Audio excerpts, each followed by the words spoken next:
Thank you, Congressman. I'd like to make clear that when we first came here 16 days ago, we were not here to protest. We were not here to sit on the floor.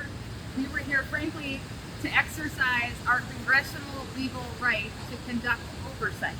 Now, that has been questioned by ICE, it's been questioned by the Secretary of Homeland Security, and it is absolutely false that we came here for any other reason than to simply exercise our oversight on behalf of our districts and on behalf of the United States Congress and the United States Senate. So today, 16 days later, because of that legal guarantee that we could conduct that oversight, and because of the public pressure on ICE to let us in the room, instead of being met with a locked door, as we did 16 days ago, we were met with an open door. We were able to ask questions.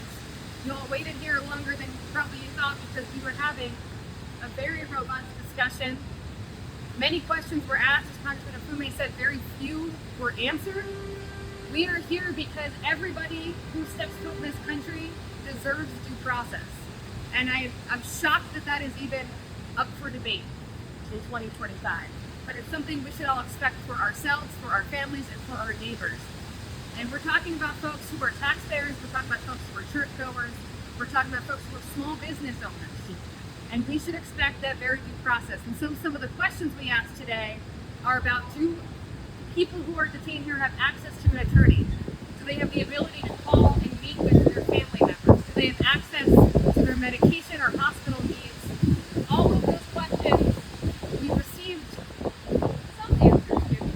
I'm not sure they were all satisfactory for what we would expect, again, for ourselves, our families, or our neighbors. And so we're going to continue to run those questions down. We're going to continue this drumbeat to make sure that ICE is transparent and accountable. As it's been said, none of us are here to defend hardened criminals or gang members or anybody who's in violation of the laws. But we're talking about people who in many cases have been here for years or decades. They've raised families here, they've started businesses here, they've pastored here, they have children, many of them are United States citizens here, pay taxes here.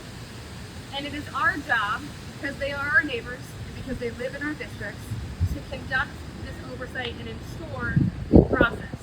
And those are the questions I would hope that every American would want their members of Congress to ask of any president, of any administration. And so we're going to continue to do that, continue to speak up and speak out as people are being picked up off the streets.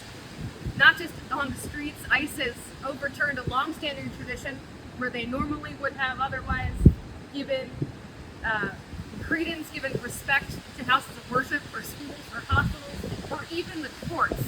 ICE is now going into all of those places, all of those spaces, and snatching people up.